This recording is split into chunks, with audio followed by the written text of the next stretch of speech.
Auspician a Pedro García en Punto de Partida. Universidad del Norte Santo Tomás de Aquino. Superior Gobierno de Tucumán. Caja Popular de Ahorros.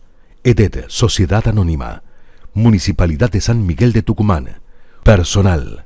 ¿Qué tal? ¿Cómo le va? Buenas tardes, buenas noches, bienvenidos a Punto de Partida. Ustedes saben que Tucumán es la provincia más pequeña del país. Sin embargo, tiene características que le son muy propias y generan mucho orgullo. Tiene una producción muy diversificada. Tucumán tiene un clima subtropical con una estación seca, lo que significa que le da una gran ventaja a la hora de pensar en su producción. Tiene una gran riqueza hídrica, tanto en agua de superficie como subterránea.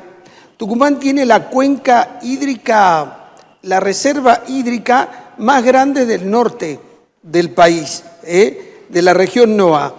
Es muy importante también en Tucumán la presencia de bosques nativos, porque esto significa que tiene mayor equilibrio ambiental que aquellas provincias que no tienen la diversidad y la cantidad de bosques nativos. Tiene un gran potencial de la agroindustria por las características de la producción y por el clima, por lo que les hablaba. Produce Tucumán el 70% de la energía que se produce en el país. La subimos al sistema interconectado.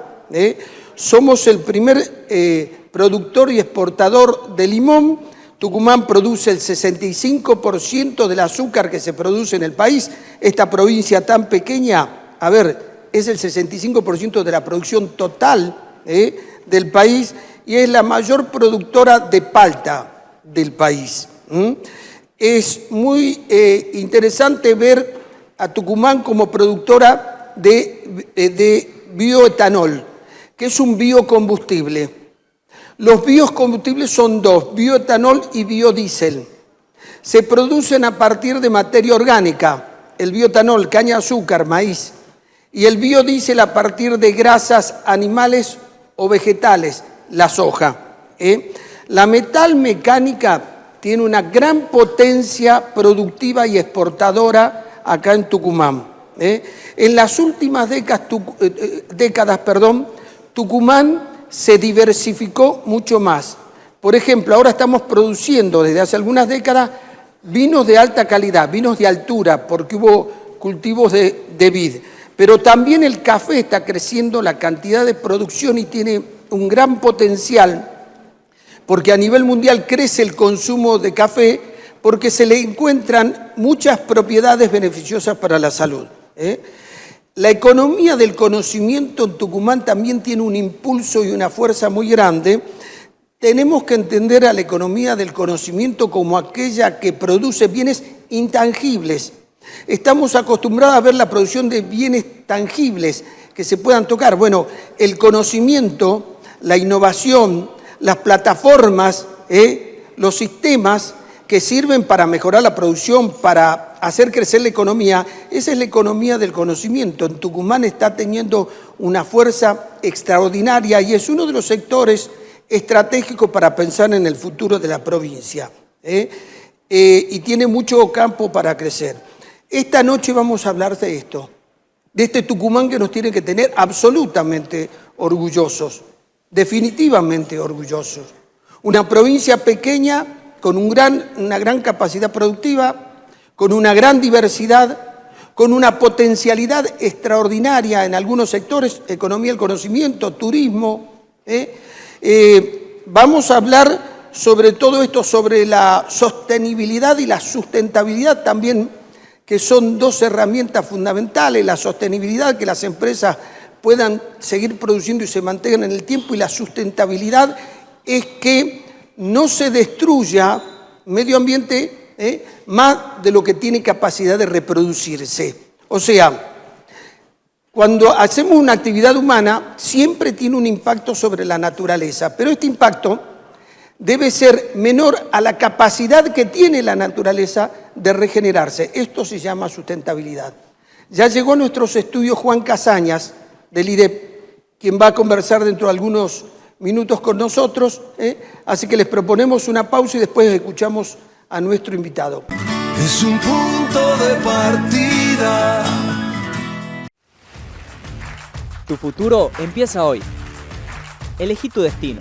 En la Universidad del Norte Santo Tomás de Aquino contamos con 4 sedes: Centro, Yerbabuena, Concepción y Buenos Aires. Más de 50 carreras presenciales y a distancia. Inscripciones abiertas para el ingreso 2026. Elegí UNSTA. Entra en unsta.edu.ar o contactanos al 3816-2011-20.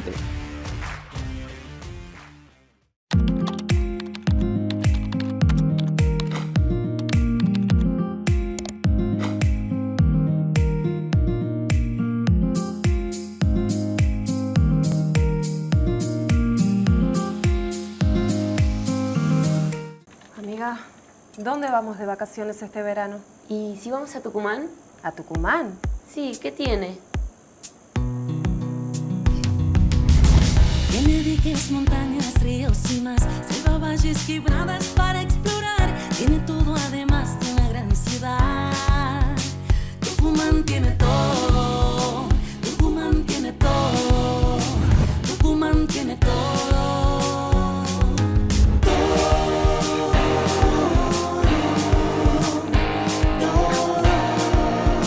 Tucumán tiene todo. Si hay tormentas fuertes, toma precauciones. No salgas si no es necesario. Asegura objetos en patios y balcones. No te acerques a postes o cables caídos y no saques la basura para evitar anegamientos. Si vas en auto, evita calles inundadas.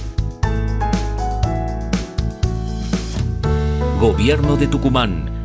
Osvaldo Jaldo, gobernador. NOA LED, la iluminación que transforma tus espacios. Eficiencia, potencia y calidad pensadas para tu hogar y tus proyectos. NOA LED, expertos en luz y diseño. Escuchá, te lo digo así o te lo digo así, más claro. 213 millones. Sí, 213 millones es el pozo acumulado Tuki 10 y esta semana puede ser tuyo. Te la vas a jugar, además tenés la chance de ganar. Un seguro sale de 11 millones o alguno de los 10 premios de 700.000 pesos. Anotalo, 213 millones, una verdadera fortuna puede ser tuya. Tuki 10. En el Canal Panamá, en San Miguel de Tucumán, estamos aumentando un 800% la capacidad de este canal pluvial. El municipio trabaja para ampliar su cauce y multiplicar su capacidad de desagüe. Una obra clave para prevenir inundaciones en los barrios Citravi, Margarita, Villa 9 de Julio y 11 de Febrero. Pasamos de 2 a 17 metros cúbicos de capacidad. 8 veces más agua, más tranquilidad para miles de vecinos. ¿Te pasó que el bondi no llega donde vos sí? Eso ya cambió. En Yerbabuena, el Munibus crece. Tenemos 3 nuevas unidades recorriendo la ciudad y 4 líneas: roja, verde, azul y naranja. Seguimos llegando donde otros no. Con transbordo incluido, cambias de línea sin pagar de más. Fácil, práctico y conectado. Munibus, el transporte que eligen los vecinos y que te lleva donde querés estar. Yerbabuena, el jardín de Tucumán. Cada vez que dejas una puerta abierta, una heladera llora. Vino poética hoy, al igual que ayer ¿Y qué le parece? Mientras más veces abres la puerta, el frío se escurre entre... Y si prueba con algo más directo. No abras la puerta 1000 veces que pierdo frío. Bueno, ¿tan frío lo piensa decir? Es un punto de partida. Bueno, lo había adelantado, nos visita Juan Casañas. Juan, muchas gracias por tu favor. tiempo. Un placer estar acá. Qué interesante una provincia como la de Tucumán, que no debe tener más de 1 millón de hectáreas cultivables. ¿Es así? Sí, no llega. No llega a 1 millón. Y sin embargo, un gran potencial y una gran diversidad. Bueno, ustedes del IDEP trabajan en relación con esto. Contale un poco a la gente qué es lo que hacen. Mirá, el IDEP es un organismo fantástico para trabajar. Tenemos un equipo de gente muy bueno y es el Instituto de Desarrollo Productivo, o sea, comercio exterior, la atracción de inversiones, diversificación productiva, ciencia y tecnología, economía del conocimiento, la marca Tucumán, muchos temas que enaltecen a Tucumán, ¿no? O sea, vos podés, te toca trabajar no con el trámite burocrático administrativo, sino buscando los talentos y la creatividad de los tucumanos, lo cual nos llena de orgullo. Van muchos empresarios, van muchos emprendedores, estamos trabajando con los chicos de videojuegos, por ejemplo, de software, que se acercan y son chicos creativos que te muestran realmente el potencial que tienen y realmente es un placer trabajar en Tucumán. Tucumán, te diría que está a años luz de su techo. Tiene tanto para crecer, tiene tanto para crecer, que si seguimos bien encaminados, bien liderados, como está haciendo la gestión que está haciendo Osvaldo Jaldo, creo que Tucumán tiene mucho para dar en poco tiempo. Qué interesante dato. Porque es muy feo haber llegado al techo. Es feo haber llegado al techo. Ahora, qué interesante lo que contás. Se están acercando, porque el IDEP tiene prestigio. Entonces el emprendedor, el empresario va... ¿Qué busca, Juan, cuando llega y dice mira, tiene que hacer un ranking? A ver, busca asesoramiento, busca qué podemos hacer en forma conjunta. Mucha gente va buscando crédito. Bien. El IDEP no tiene crédito, pero sí estamos trabajando con el CFI. Entonces iniciamos los créditos junto con el CFI y son créditos que está entregando el gobierno de la provincia a una tasa de un 50% del valor de la tasa del Banco Nación para proyectos productivos y demás. Nosotros tenemos una línea de crédito chica para pymes y para turismo, pero son 4 o 5 millones de pesos. Claro. No es significativo, sí lo damos, pero el crédito para el empresario y demás lo conseguimos a través del CFI. Se acercan buscando asesoramiento, se acercan para hacer el Tucumán Exporta, que es una capacitación que se da a nivel nacional y el IDEP es el que la organiza acá en Tucumán. Tucumán exporta 201 productos a 160 países del mundo. Increíble. Es increíble. Y tenemos mucho para crecer. Ahora ustedes hacen mucho hincapié en la exportación y en agregarle valor. Mira, si vos no le agregás valor, estás muy complicado. Si vos te transformás en un productor de materia prima que la exporta totalmente, a pesar en las exportaciones nuestras que rondan en el año pasado en casi $1.000 millones en el año, y los cítricos como fruta fresca y los derivados cítricos son los primeros, y vos exportás fruta porque es una fruta de exportación con muy buen precio, con muy buen valor. Obviamente el mercado a veces juega a favor y juega en contra, pero el hecho de darle valor agregado con la industria y demás... Sí, el aceite esencial, la cáscara deshidratada... Pero eso permite el desarrollo, ¿entendés? Bien. O sea, el desarrollo se entiende, hay un crecimiento económico y hay vos hablabas de sostenibilidad, de sustentabilidad y generación de mano de obra calificada, ¿no? Porque todo el mundo habla del cosechero, está bien, el cosechero es necesario, cumple un rol importante. Nosotros estamos planteando la diversificación con el café, que también lleva mucha mano de obra, pero es una mano de obra más primaria, se entiende, ¿no? Sí. Ahora, qué interesante, ¿no? Porque veo como un impulso muy grande y mucha gente entusiasmada con el tema del café. Primero, tiene buen precio. Sí. Segundo, yo decía, el café, el consumo en el mundo está creciendo. Y tercero, tiene muchas propiedades que todavía no se descubrieron. Entonces, es una bebida que permanentemente va a tener un crecimiento. Sí, nosotros probamos con café y con cacao. El cacao tiene mucho mejor precio. Lamentablemente, el cacao no aguantó el frío en Tucumán. Ni bajo cobertura de... Sí, en las mismas situaciones de bosque, en la misma situación que el café, y no aguantó el cacao. Una pena, habrá que estudiarlo más adelante con carpas o plásticas o algo por el estilo.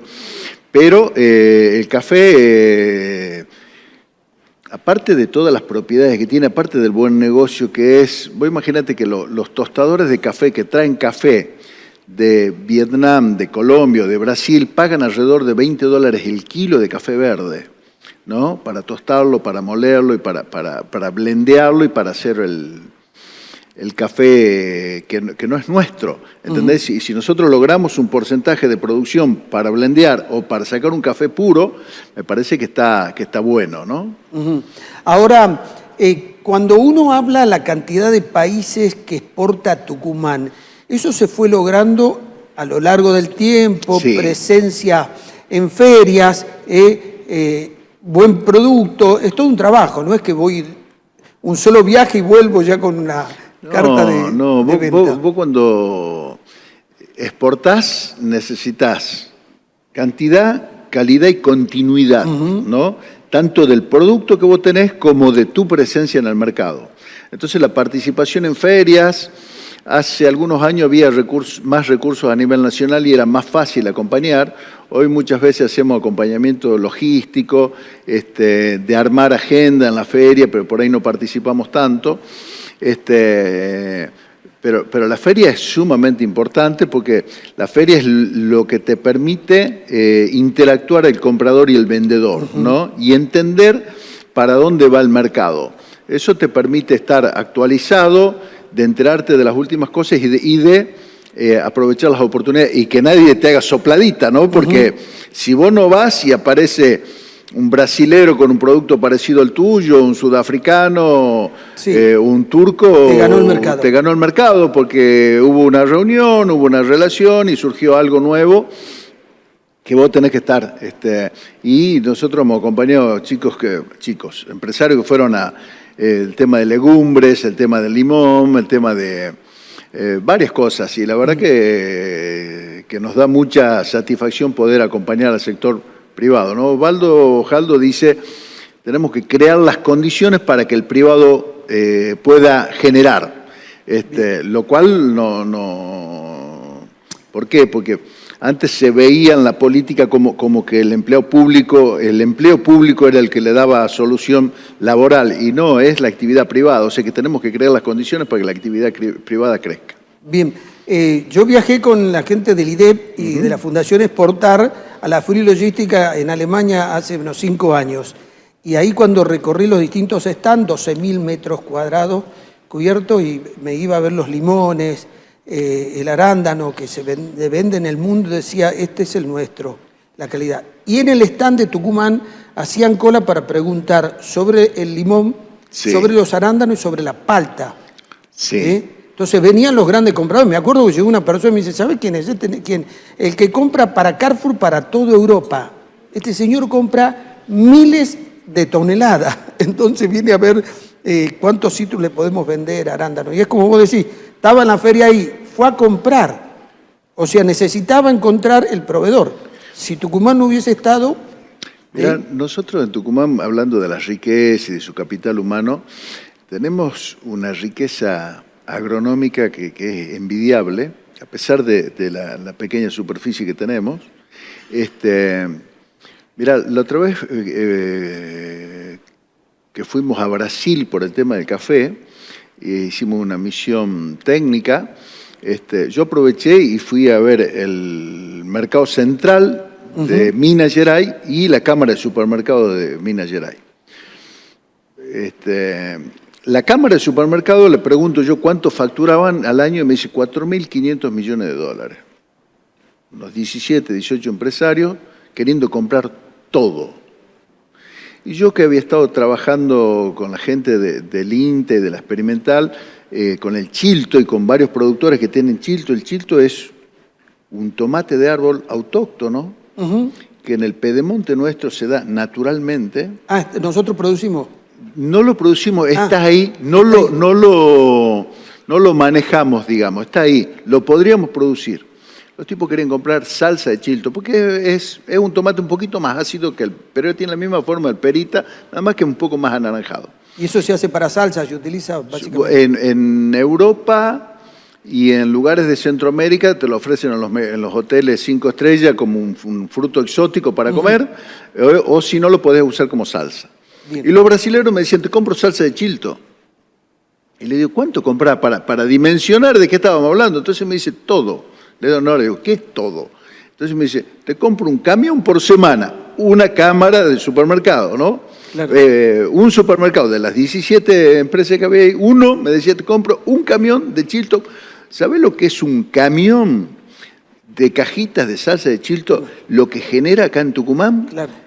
Cuando es un producto autóctono, es natural, ¿viste? Vos te vas a subir el cerro por las cortadas y encontrás chilto, que lo comen los pájaros, no claro, lo usamos. Tenés las características agroecológicas. Claro, pero estás... Ahora, qué interesante la experiencia que contás, porque de pronto vas y obtenés información que nosotros podemos comenzar a producir algo que hoy no está incorporado a la diversificación productiva de Tucumán. Así es. Así es. Y ahora, no tenés que ni desmontar ni nada por el estilo, porque se da naturalmente en sotobosque, o sea, debajo del monte natural. Vos lo tenés que acondicionar, lo tenés que producir, digamos, ¿no? No una planta natural que te da 15 tomates, sino una producida por el hombre, acompañada con fertilización, con riego, etcétera, etcétera, que te va a dar 50 tomates por árbol. Claro, qué interesante. Juan Casañas, contame sobre la economía del conocimiento, también que armaron una mesa a nivel provincial y tiene un potencial extraordinario, ¿no? Mirá, la verdad que eso nos ha dado mucha satisfacción. Nosotros nuestro gran objetivo es posicionarlo a Tucumán como el faro de la economía del conocimiento. Por segundo año consecutivo hemos hecho la ExpoCom.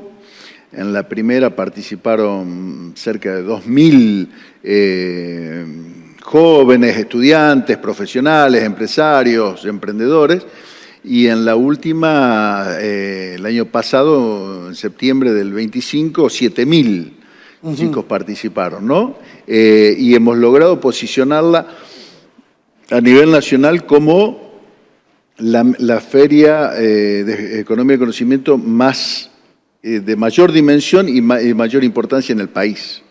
Lo cual nos da mucha satisfacción y nos da mucha tranquilidad, organizada por empleos públicos, ¿no?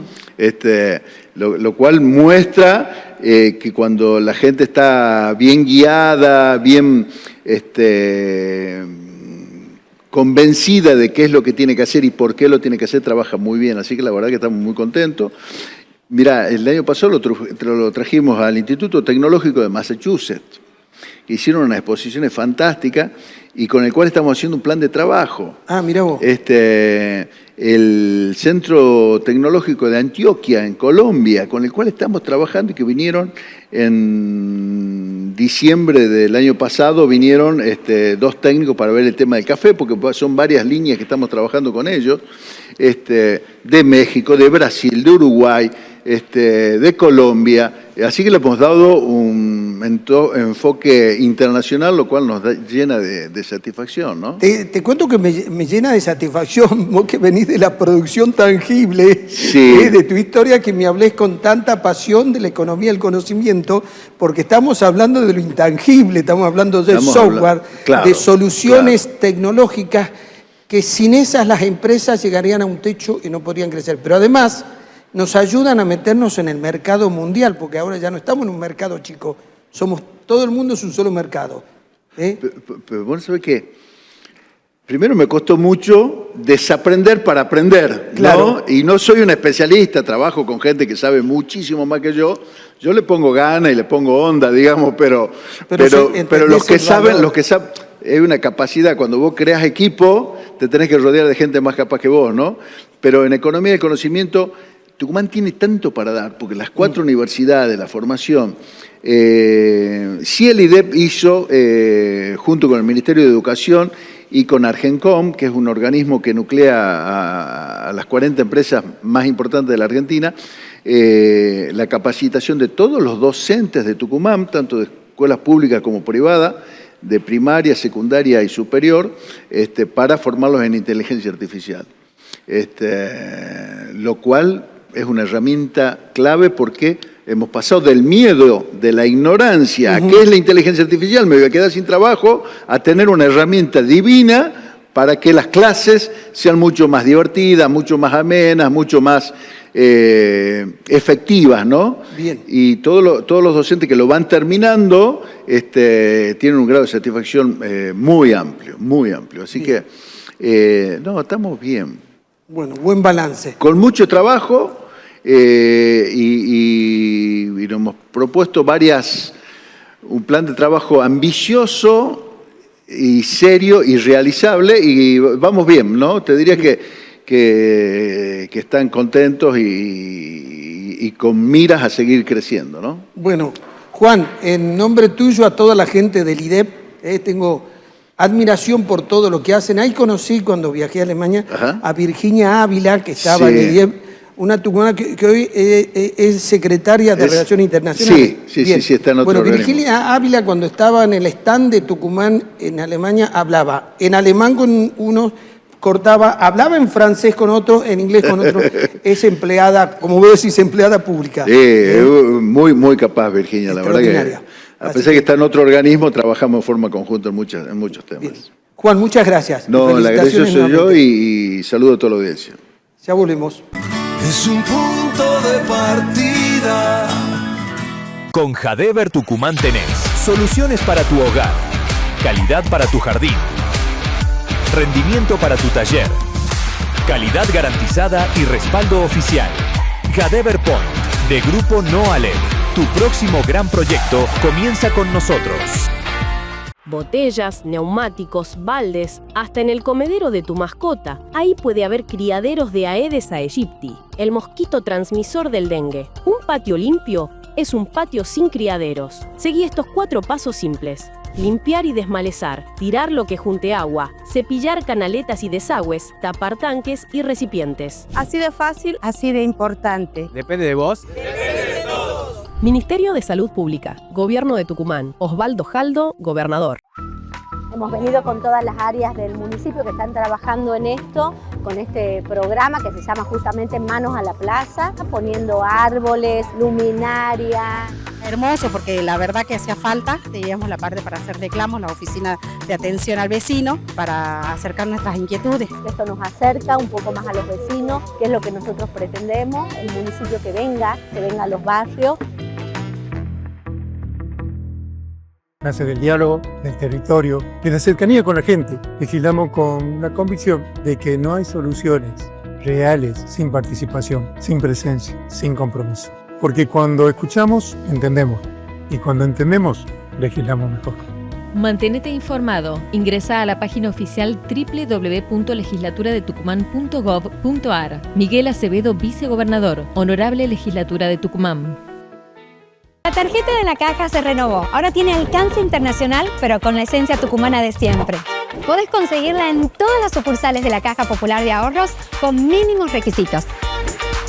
Aprovecha tenerla con una de las tasas más bajas del mercado. Fácil de conseguir, indispensable de tener. Solo para vos, el mundo a tu alcance. Yerbabuena, el jardín de Tucumán. Yo consumo menos. Sí, pero yo enfrío más. Sí, pero gastás más. Golpe bajo. Coincido, golpe bajo. Basta, chicos. Hay que alternar y trabajar en equipo. A veces con uno y a veces con el otro. Ay, que estés más voltero. Es un punto de partida. Bueno, nos visita Graciela Salazar. Graciela, muchas gracias. No, gracias a vos por permitirnos esta oportunidad de visibilizarnos. Bueno, sos una gran trabajadora en muchas áreas. Hoy vamos a hablar sobre la cooperativa Generar. Contale a la gente qué es la cooperativa, en qué trabajan, a dónde le ponen atención. La cooperativa es un sueño de 21 profesionales que nos asociamos para brindar servicios integrales. ¿Sabes qué es lo novedoso? Que nosotros fuimos equipo antes de ser cooperativa. Es un equipo que nace en Tucumán, empezamos a trabajar. Empezamos con la experiencia de pasar por la Municipalidad de Yerbabuena en la función pública en la crisis del 2001. Y después nos dimos cuenta que era muy difícil sostenernos en el ámbito público sin ser políticos y sin tener algunas prácticas propias de la política.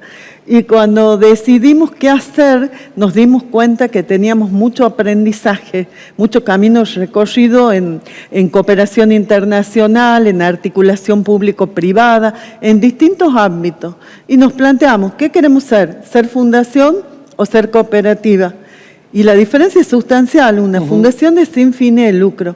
Nosotros queríamos hacer de nuestra profesión un modelo de gestión como empresa social y tomamos la figura cooperativa. A ver, para que me quede claro, o sea, ustedes en la crisis del 2001 van y dicen hay que participar. Exactamente. Y van a la gestión pública. Sí. ¿Los conocimientos y las habilidades la adquieren en la administración pública o ahí los conocimientos y habilidades que tenían los pusieron a poner en práctica? Teníamos los conocimientos previos porque si algo nos caracteriza es el estudio. Bien. Y ponerlo en práctica, viniendo del sector privado y ponerlo en práctica fue lo que nos permitió darnos cuenta de la viabilidad de los proyectos y de la propuesta. Bien. Y nos hizo dar cuenta que ninguna ONG va a cambiar nada si no se impacta en políticas públicas. Claro. Yo creo que fundamentalmente el Estado como garante de las políticas públicas es el que tracciona los cambios. Pero si no nos involucramos como ciudadanos, nada va a cambiar. Bueno, ustedes cuando trabajan de esta manera, como con la cooperativa, lo que están haciendo es complementándose al Estado en las políticas públicas o reemplazándolo al Estado en aquello que el Estado no llega. Nunca jamás reemplazarlo. El Estado tiene que ser el garante de las políticas públicas. Nosotros vendemos especialmente a las empresas agropecuarias servicios de diagnóstico, responsabilidad social empresarial, sustentabilidad y sostenibilidad. Elegimos llegar a donde ningún profesional o muchos profesionales no quieren llegar, a las zonas rurales más remotas. Trabajamos mucho con el sector del agro, con el campo, con la producción, con el trabajo, con la clara conciencia de que no hay que reemplazar al Estado, en la medida en que hay que articular con el Estado y cada uno tiene que cumplir su rol. Entiendo tu concepto y déjame que te explique el mío. Reemplazarlo en tanto y en cuanto. A veces el Estado es muy grande para dar respuestas pequeñas y es muy pequeño para dar las grandes respuestas. Entonces ahí necesita colaboración. Pero cuando es muy grande para dar respuestas pequeñas, cosas puntuales, por ahí salen estas organizaciones y están ahí trabajando y el Estado colabora, pero en esto quería decir, o sea, no es que quiero suplantarlo al Estado, no tengo la idea de mi ley que el Estado tiene que desaparecer, ¿no? Al contrario, tiene siempre que existir y el que fija las políticas públicas. El Estado, un Estado inteligente, tiene que resolver. El problema es que en la medida que el Estado sea algo pesado, algo que no tiene respuestas en el corto plazo, que se ha ido inventando burocracia en vez de construir confianza, el Estado, ese modelo de Estado, es un Estado antiguo, es un Estado obsoleto, es un Estado que termina comportándose de una manera negativa porque no mide resultados. Claro. Cuando yo hablo de cómo actuamos y de no reemplazar, no quiero volver a tener un Estado presente y paternalista. Quiero un Estado inteligente que audite resultados y que adquiera algunas prácticas propias de la eficacia de las empresas y también de las ONG, que lo que hacemos es medir los resultados con indicadores. Cuando digo no reemplazar, por ejemplo, hacemos responsabilidad social para las empresas más grandes. Vamos a una escuela y una escuela nos pide proyectos estructurales. La cuestión del agua, la cuestión de la expansión de la frontera agrícola, ese Estado regulador es el que tiene que estar presente. Está bien. No como paternalismo. Y cuando las organizaciones sociales construimos alianzas virtuosas, esa virtuosidad tiene que ser sincera. Claro. Y a veces implica poner límite. Por eso te decía, no, nunca los reemplazamos. No, la regla de juego bien los pone el Estado. Reglas claras. Ahora, me encanta, la gente que no conoce tu pensamiento debe estar diciendo, ¿por qué insistís tanto con que no te gusta el Estado paternalista? Porque el Estado paternalista subestima a los ciudadanos, cree que son incapaces, entonces tiene que ser como un gran padre, y en realidad tiene que ser un acompañador. Me parece que el Estado paternalista nos hizo mucho daño como sociedad argentina y en Tucumán, porque un Estado paternalista niega la autodeterminación de las personas. Y las capacidades. Y las capacidades. A ver, como creo que no lo podés hacer, te lo hago yo. Como creo que no podés tener un proyecto de vida, yo soy tu proyecto de vida, te ayudo en todo, te hago todo. Entonces, la cultura del trabajo y la producción, sobre todo en los jóvenes, está como capital social, está bastante destruida. ¿Lo ves así? Sí. Sí. Claro, tenemos años de jóvenes que no han sido involucrados en el mundo del trabajo, pero también tenemos muchos jóvenes altruistas y con mucha capacidad de innovación. Creo que los jóvenes son un presente, no un futuro, que nos aporta sobre todo innovación, acceso a las tecnologías, nuevas prácticas. Claro, claro. Sí, ahí está la pasión, ahí está la energía, ahí está la innovación. Graciela, contale a la gente qué es esto del Bosque Modelo. Bosque Modelo es una plataforma internacional que maneja la gobernanza territorial de una manera articulada entre actores públicos, privados y académicos. Y en esa articulación decide sobre todo las políticas públicas territoriales y ambientales. Es complejo el concepto de bosque modelo. No, pero a ver si la gente lo entienda, es determinar el uso que se le da al suelo. Por ejemplo, es una de las acciones, pero tiene que ver con todo lo que es intervención en un territorio, en una población determinada, cómo vamos a interactuar los ciudadanos para ponernos de acuerdo a través del diálogo y la gobernanza participativa. Y hay experiencias exitosas, aunque parezca utópico. Esas gobernanzas participativas no se construyen en un diálogo ingenuo. Un diálogo ingenuo es creer que vamos a estar todos de acuerdo y los actores manejan recursos de poder. El poder público tiene una pata económica, el Estado cumplir con lo que le toca, las organizaciones sociales debería ser el altruismo. En ese entramado de poder de los actores, ponernos de acuerdo es complicado. Por eso te digo, no es una construcción ingenua, es una construcción a partir del debate, pero donde cómo ceder en las políticas públicas participativas es todo un desafío, ¿no? Pero está muy interesante lo que vos contás, ¿no? Porque donde hay participación hay disenso, hay debate. El sentido de la democracia no es el debate, ese es el consenso. O sea, tenemos que saber que más allá de la diferencia, nos tenemos que poner de acuerdo, estamos obligados. Estamos obligados. Entonces, algo tengo que ceder. Ceder. La gobernanza participativa te tiene que llevar al consenso. Nosotros tenemos una democracia delegativa, votamos y después no participamos. Bosque Modelo propone gobernanzas participativas con involucramiento de los actores, donde no le tengas miedo a la discusión y donde sinceramente discutas los problemas estructurales y los visibilices. No que lo pongas bajo una alfombra, porque eso sería mentir. ¿Y qué hemos aprendido? Que el mejor método no es votar, no es levanto la mano. El mejor método es debatir hasta que la viabilidad técnica, la social, la económica, la política, la ambiental, encuentren puntitos de acuerdo, el trabajo en redes. Bien, ¿no? Ustedes hablan obviamente de sustentabilidad.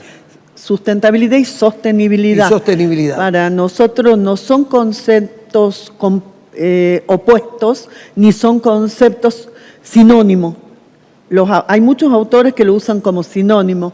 Nuestra cooperativa plantea que son conceptos complementarios, donde los proyectos tienen que ser sustentables y sostenibles en tiempo real, y que la sustentabilidad está instalada más en los factores ambientales que no impacten en el medio y que garanticen el bienestar de las generaciones futuras, mientras la sostenibilidad es cómo sostengo en el tiempo esos proyectos para que alcancen la máxima eficacia.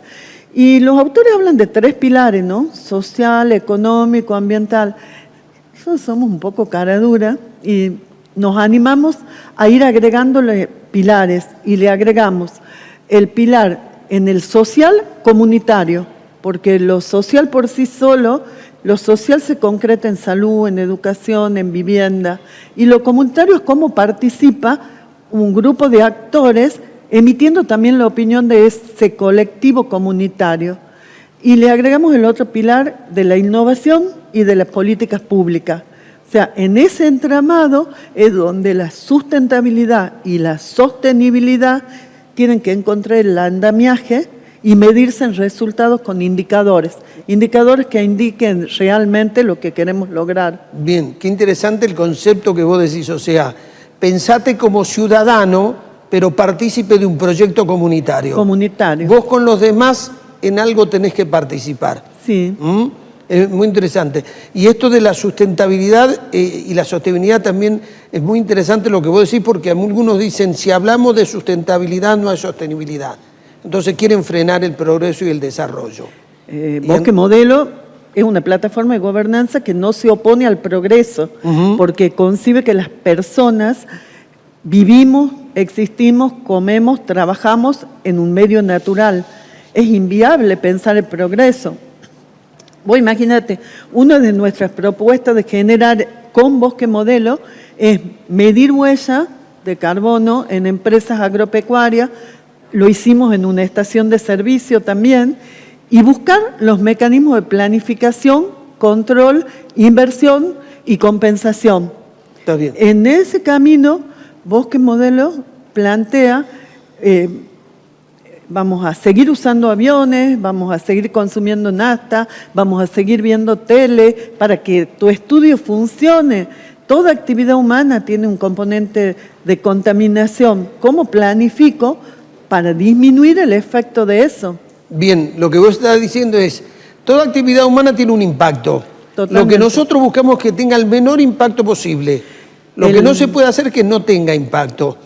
No se puede hacer que no tenga impacto. No se puede hacer, porque si yo quiero hacer una escuela, tengo que tapar el pasto y tengo que talar algún árbol, tal vez. Totalmente. Si yo tengo que tener una estación de servicio, tengo una contaminación, genero contaminación.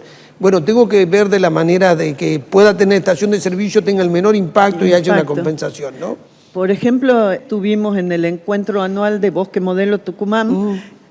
En este momento, Bosque Modelo Tucumán nuclea 22 organizaciones sociales, el Estado, a través del Ministerio de la Producción y de Turismo, y 3 de facultades del sector académico, la FACET, las Ciencias Naturales y Agronomía. Ese es el entramado de actores que tiene que discutir los proyectos. Entonces, esto de la sustentabilidad, de no contaminar, de cómo construir progreso, ¿por qué la FACET? Porque nos puede dar la mirada de la innovación tecnológica con respuestas viables. Entonces, es imposible pensar que no vamos a contaminar, pero el día del encuentro nosotros llevamos un árbol por cada participante. Para compensar la huella que nos significó llegar hasta San Pedro de Colalao, comer. Entonces, no es suficiente medirlo, hay que hacer acciones compensatorias. Está bien, qué interesante. Bueno, Graciela, muchas gracias por venir a contarnos todo lo que están haciendo y felicitarlo. Muchas gracias. Bueno, siempre es un placer este espacio. Ya volvemos. Es un punto de partida. NOALED, la iluminación que transforma tus espacios. Eficiencia, potencia y calidad pensadas para tu hogar y tus proyectos. NOALED, expertos en luz y diseño.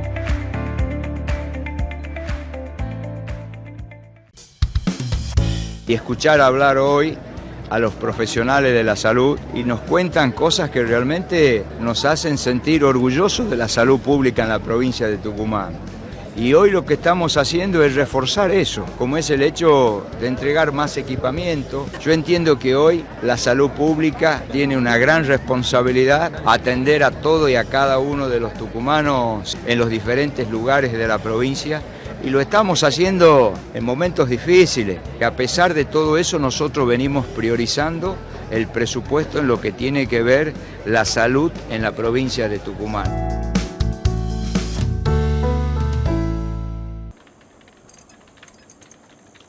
Amiga, ¿dónde vamos de vacaciones este verano? ¿Y si vamos a Tucumán? ¿A Tucumán? Sí, ¿qué tiene? Tiene diques, montañas, ríos y más, selva, valles, quebradas para explorar. Tiene todo además de una gran ciudad. Tucumán tiene todo, Tucumán tiene todo, Tucumán tiene todo.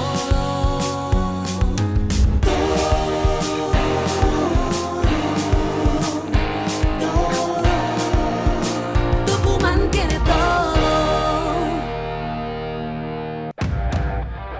En este 2026, Hay proyectos que esperan hacerse realidad. En cada barrio, en cada calle, San Miguel de Tucumán sigue avanzando. Nuevo año, nuevos espacios, nuevas oportunidades, nuevos desafíos. San Miguel de Tucumán, la ciudad que queremos. Tucumán tiene de todo para disfrutar. Gastronomía, deportes, paisaje, cultura. ¿Te imaginas tener una tarjeta de crédito que te permita aprovechar todo eso? Con la tarjeta de la Caja vas a poder aprovechar la mejor financiación para comer eso que tanto te gusta, vestirte como querés, renovar tu casa y alentar a tu equipo en cada partido. La tarjeta de la Caja se renovó. Ahora tiene alcance internacional, pero con la esencia tucumana de siempre. Podés conseguirla en todas las sucursales de la Caja Popular de Ahorros con mínimos requisitos. Aprovecha tenerla con una de las tasas más bajas del mercado. Fácil de conseguir, indispensable de tener. Solo para vos, el mundo a tu alcance. Con Jadever Tucumán tenés soluciones para tu hogar, calidad para tu jardín, rendimiento para tu taller, calidad garantizada y respaldo oficial. Jadever Point, de Grupo No Aled. Tu próximo gran proyecto comienza con nosotros. Es un punto de partida. Estimado Álvaro. Querido Pedro. ¿Cómo llevas tu vida durante el verano tucumano? Muy bien, chico. Muy bien, chico. De eso vamos a hablar hoy, de Cuba. Exactamente. Qué interesante, qué historia rica. Hace 3.000 años llegaron los primeros aborígenes. La historia escrita de Cuba comienza cuando llega Colón en 1492.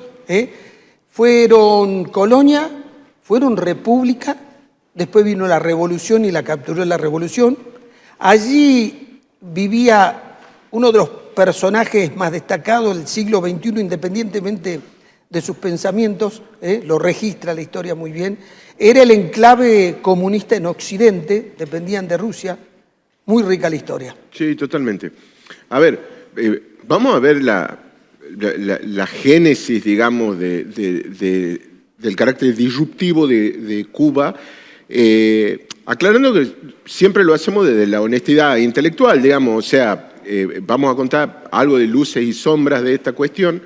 Nosotros no desconocemos, incluso hay clasificaciones de democracia que conceptualizan a Cuba directamente como un régimen totalitario, pero vamos a ver cuáles son los orígenes, básicamente, de esto, orígenes en los cuales Estados Unidos fue un factor clave y lo es justamente en enero. Enero es el mes clave de la relación de Estados Unidos con Cuba.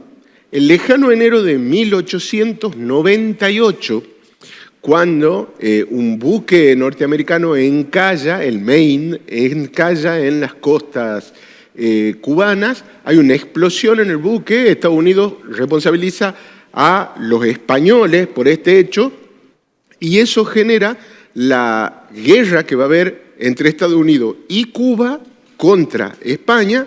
Recibe muchos nombres, en general se la conoce como una guerra anglo-española, otros la llaman la guerra hispano-norteamericana, pero en fin, esta guerra que va a terminar redundando en la independencia de Cuba. Porque era colonia de España. Exactamente, con lo cual Cuba llega al 1900 recién para la independencia. Nosotros estamos independientes en 1816, Pedro, ellos desde 1900. Claro, esa independencia es respecto de la metrópoli europea, pero en los hechos se van a convertir en un protectorado, por llamarlo de alguna manera, de los estadounidenses. El otro enero que nos trae a colación es el enero del 59, cuando estalla y se consolida la Revolución Cubana. Está canónicamente establecido que el 1 de enero del 59 triunfa la Revolución Cubana. En las primeras horas, Batista abandona la isla junto con su familia y triunfa básicamente la revolución que impulsa el abogado Fidel Castro, donde está también su hermano Raúl Castro y donde está el argentino Ernesto Guevara de la Serna, el Che. Y también tenés Enero del 60 como el mes en el que empiezan las sanciones económicas y enero del 61 el mes en el que terminan las relaciones, rompen relaciones diplomáticas Estados Unidos con Cuba. Bueno, a ver, Batista había sido presidente constitucional de Cuba en la década anterior, termina su mandato, hay otro presidente, él va a elecciones para volver al poder, pierde y da un golpe de Estado y se consolida como un dictador. Corruptísimo. Sí, Fulgencio Batista, un personaje negrísimo. Asesino, corrupto, de todo. Absolutamente. Y además un corrupto recibe muchísimo dinero de capitales norteamericanos, ¿no? Es decir, nosotros todavía vemos ahí la hipocresía del puritanismo norteamericano, porque en Estados Unidos los ricos norteamericanos tenían un comportamiento ejemplar porque sus comportamientos no ejemplares ocurrían a 150 kilómetros de Florida, que era en Cuba y concretamente en La Habana. Estalla básicamente la revolución y uno de los primeros gobiernos que reconoce el gobierno de Castro es de Estados Unidos. Porque claro, para Estados Unidos, que era el defensor de la libertad y tiene la estatua de la libertad en una de sus costas, el hecho de tener un dictador a 150 kilómetros le era un tanto incómodo, ¿no? Respecto de sus valores ante el resto del mundo. De hecho, Fidel visita Washington. Hay una foto histórica de Fidel con la boina calada sostenida con los brazos hacia atrás y esa barba larga que él tenía mirando el monumento a Washington, perdón, el monumento a Lincoln, el Lincoln Memorial, que es una cosa, es una foto histórica realmente, ¿no? Ahora, le recordemos algo a la gente. Fidel Castro siempre dijo, la revolución que yo hice no era una revolución comunista, después se volvió comunista. Exacto, ¿no? Le atribuyen a él esto de que era como una sandía, que era verde por fuera y roja por dentro. Pero en ese mismo 1959 empiezan los chisporroteos porque él hace una reforma agraria. ¿Qué afecta fundamentalmente la reforma agraria? Las grandes propiedades de los ingenios azucareros. Cuba tenía 2 zafras por año gracias a su clima, pues no tiene estación seca, ¿no? Y la riqueza de los ingenios estaba en las grandes tierras que poseía.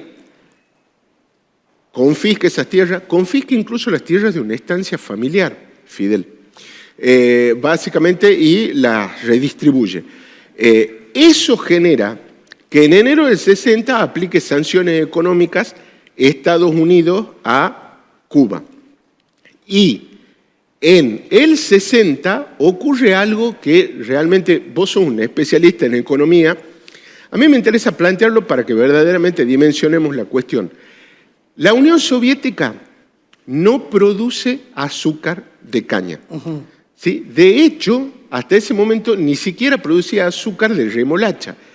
Vos fíjate que cuando cae la Unión Soviética en el 91, hay una empresa tucumana que va a asesorar, entre otras cosas, el establecimiento de ingenios remolacheros en las ex repúblicas que había en la Unión Soviética.